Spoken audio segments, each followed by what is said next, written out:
welcome to the Casual Historian Podcast. My name is Grant, and this is my co-host, James. Hello, everyone. This is the podcast where me and my friend get to talk about all the things we don't usually get to talk about in our history classes. And today, our topic is, how many Romes have there been? Now, if you're well-versed enough in history, you may have heard concepts such as, the second Rome or the third Rome, which I guess you could assume are just successors to the original Rome, but what does it mean to be a successor of Rome? How many successors to Rome have there been? And what are the qualifiers to being a successor of Rome, and whether or not you deserve to call yourself the nth Rome? Well, it's the easiest criterion is that it is the capital of the Roman Empire or a successor state. So obviously we have Rome. The city of Rome was the capital of the eponymous empire, the Roman Empire. Then we have, after the reign of Constantine, the city of Constantinople is called New Rome. In fact, that's the official name of the city is New Rome. And it persists as such until it's conquered by the Ottomans in 1453. It's interesting to note, though, the Ottomans do still consider their city to be a Rome of sorts, and that they are a successor of the Caesars, but by that point, in especially most of Europe, the concept of Rome was inextricably linked with Christianity. And so the third Rome, as was commonly noted, was Moscow, as the capital of the Grand Principality of Moscow, and then later on of the first Tsarist Empire. Well, there was really only one, but the idea was that the leadership of the Christian world had shifted. And by this point, of course, in Moscow, this is after the schism, so it was in that case specifically leadership of the Orthodox Christian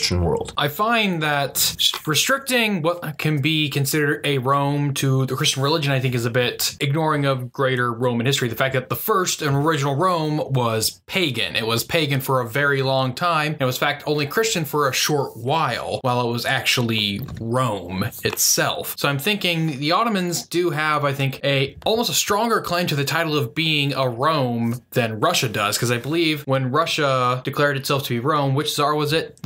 Ivan the Terrible, or which? It was actually Ivan the Great. Ivan the Great. Who first? Well, Ivan the Great, I believe, correct me if I'm mistaken, but I believe his claim to the title of, Third Rome and taking the title of Tsar or Caesar was that he married the last daughter of the last Byzantine emperor. That was part of it, yes. But later on, the concept was strengthened by the creation of the independent Russian Patriarchate. Prior to that point, the Russian Church was under the jurisdiction of the Patriarch of Constantinople. After the independence of the Russian Patriarchate, it was now its own self-governing church, with the Patriarch of Moscow being the leader of Russian Christianity. But doesn't it seem like, or at least it seems to me, the Ottomans still have just as legitimate, if not more legitimate, claim to being a Rome than Russia does? Because the fact of the matter is, Russia, the Russian Empire, does not occupy any part that was once the Roman Empire, while the Ottoman Empire occupied half of the former Roman Empire. Well, actually not quite accurate. The Russian Empire did control areas that were once under Roman control, such as the Danube estuary in what's now Romania, the southern Crimea, which was also Roman, as well as what's now the areas of Georgia and Armenia and the Caucasus, which were also under Roman control. But again, you also have to look back, and the concept of multiple Romes is linked with the very specific way that medieval Europeans, and even afterward, viewed the notion of empire. The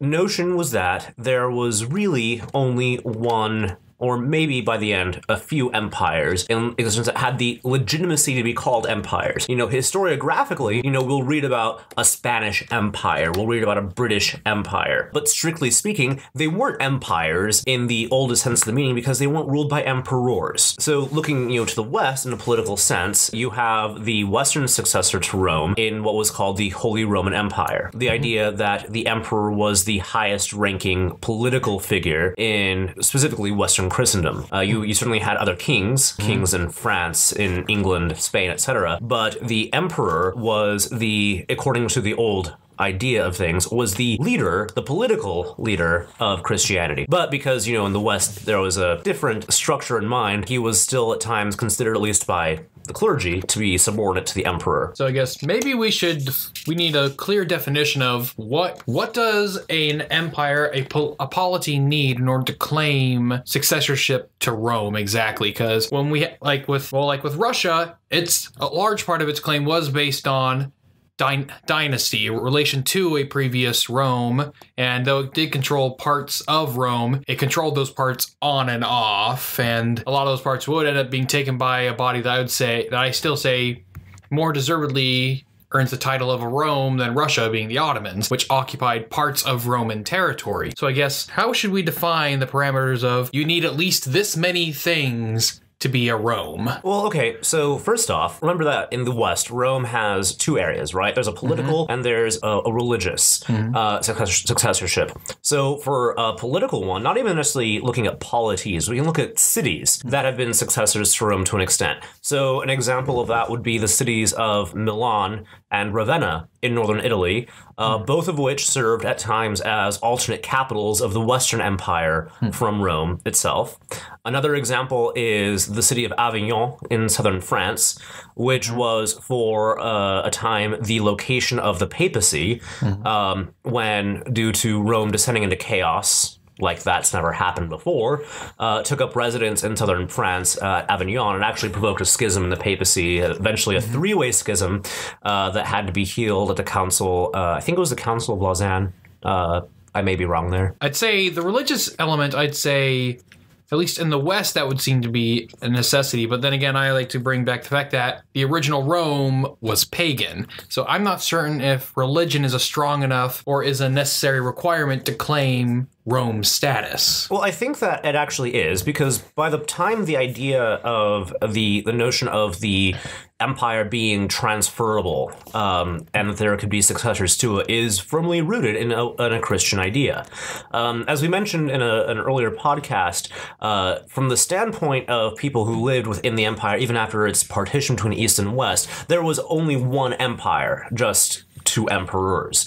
By the time the Western Empire falls, you have the creation of, first Charlemagne's empire with the Franks, in which case, a handful of German cities could be considered a successor, like Aachen, but Charlemagne never had a proper capital.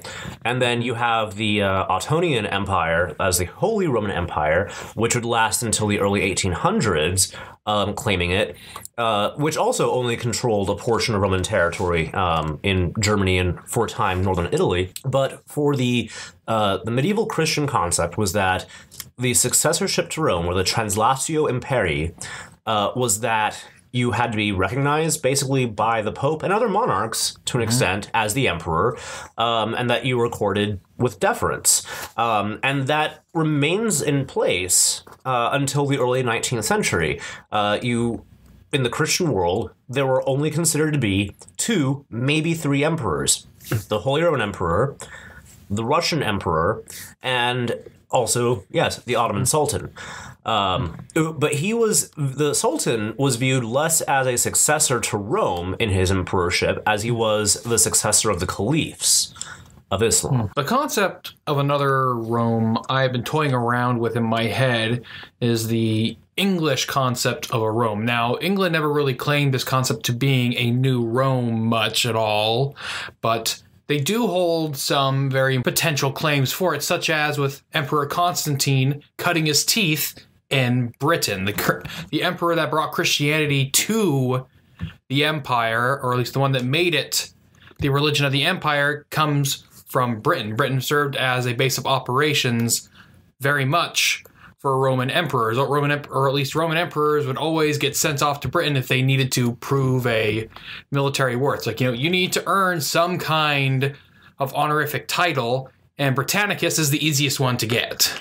Well, an English or British claim to the empire is even still somewhat weak, honestly, mostly because while certainly parts of the empire were key, Britain was always ancillary. And in fact, during the great collapse of the empire, Britain is the first territory to be abandoned permanently. And at no point, whereas other emperors have made efforts to reconquer Africa or Spain or Gaul, no emperor ever really attempted to recover Britain during the empire's waning years. I think also, despite the presence of Constantine there, the Roman Empire had a very diverse set of rulers. So, for example, Diocletian was from what's now, I believe, what's now Croatia. Does that mean that we can posit Croatia as a successor state, or the Severan dynasty originating from northern Africa? Vespasianus from Spain. Although actually there probably is a good case for Spain, given that its territory for a time controlled a large chunk of what was once the Western Empire. But I think, when we look at the concept of Rome's, or the concept of empire, the idea was that the empire, there was only one, that there was an emperor, and that from the Christianization of Rome forward, that the emperor was Christian. The sultans were only ever really recognized as successors of Rome within their own dominions. And even then, they didn't really rely much on that title, because the people that the Ottomans called Romans, even up until the dissolution of the Ottoman Empire in the 1920s, were specifically the Christian subjects of the Ottoman Empire. Greeks, Slavs, and Georgians by that point. On the other hand, looking westward, you have the Holy Roman Empire, which is dissolved by Emperor Francis in the wake of French victories under Napoleon.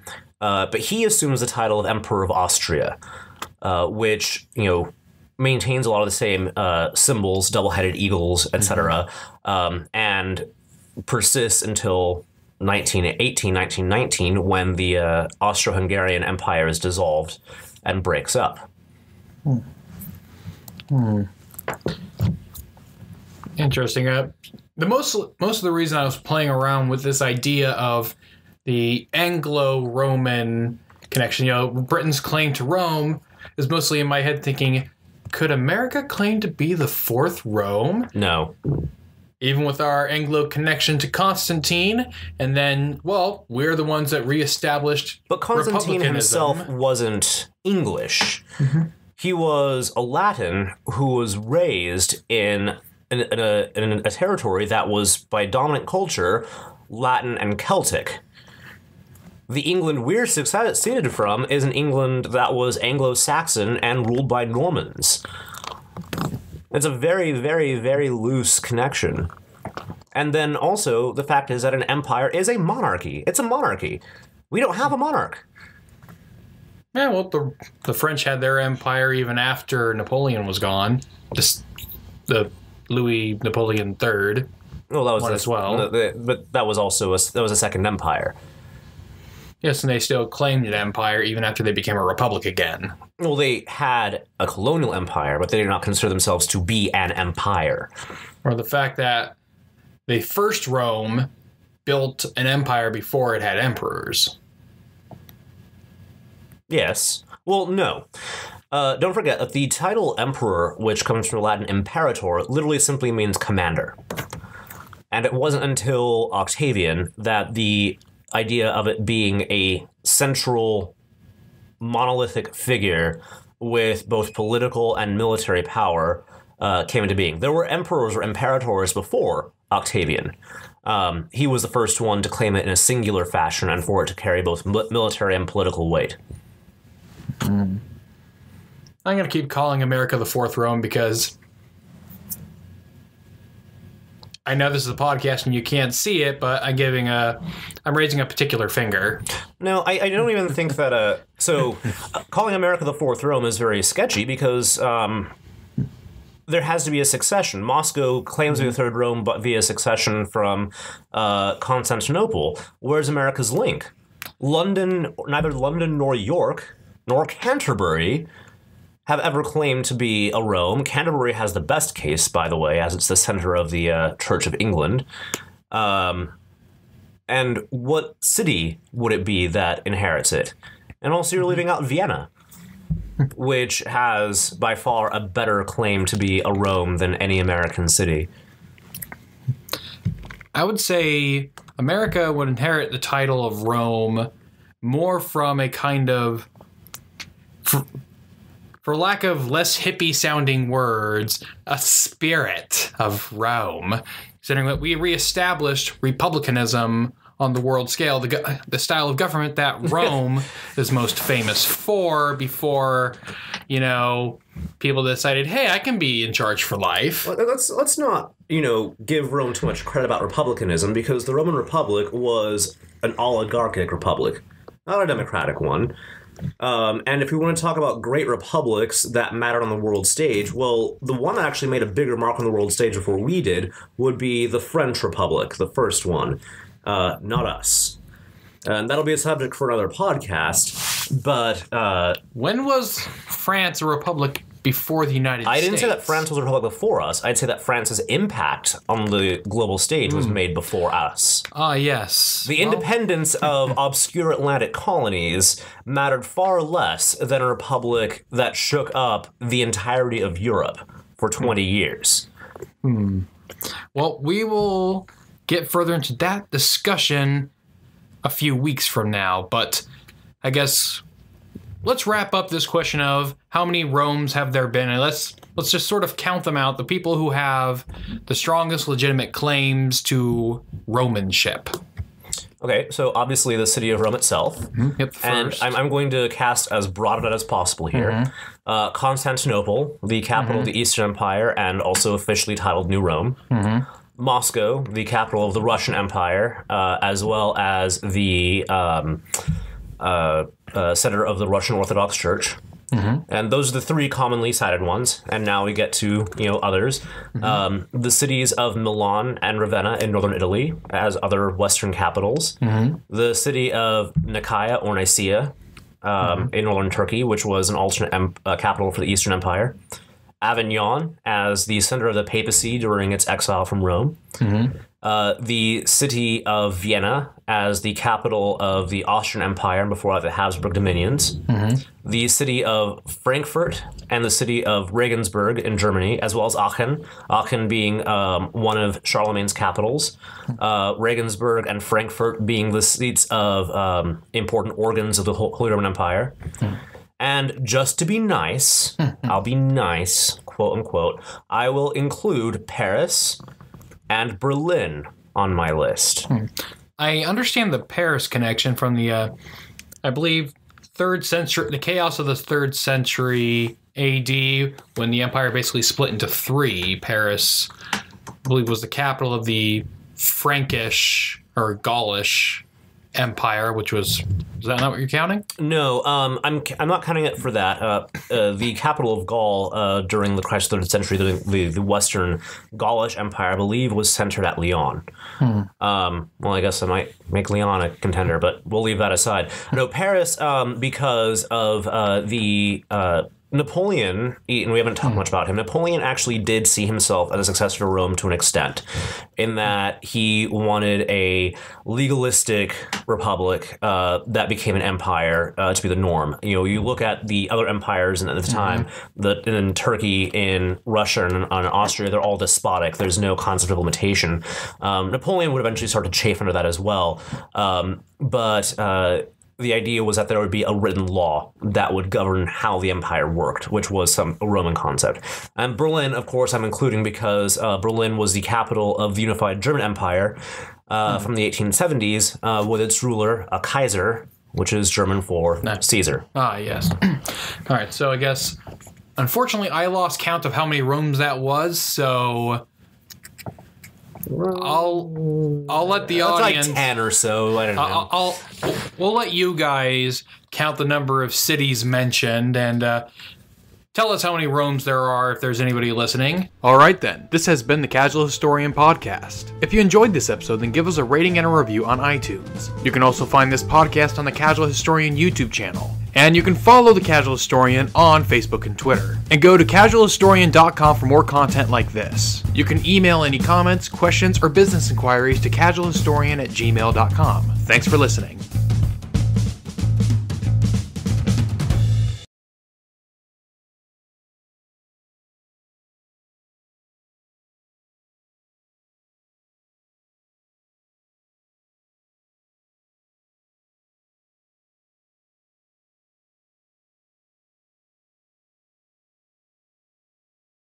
I just wouldn't be one of those jerks that goes to a concert, it's in a concert, and sitting on stage, but instead of dress shoes, I'm just wearing tap shoes.